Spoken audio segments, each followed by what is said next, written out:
পৃথিবীর ইতিহাসে ইন্না নাহনু নাযালনা যিকরা ওয়া ইন্না লাহু লাহাফিজুন, আল্লাহ তাআলা বলেন এই কিতাব আমি নাযিল করেছি, এই কিতাবের হেফাজতকারী স্বয়ং আমি আল্লাহ।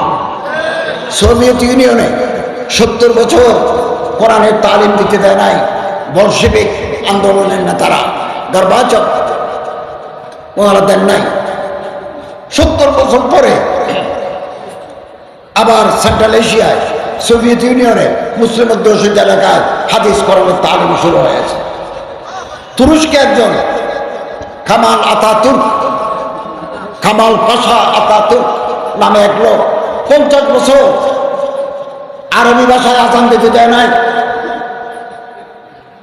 মেয়েদের হিজাব পড়তে দেয় নাই। আগে তুরস্কের ভাষা ছিল আবজদ হাওয়াস আলিফ বা তাসা, উনি করেছিলেন রোমান ABCD।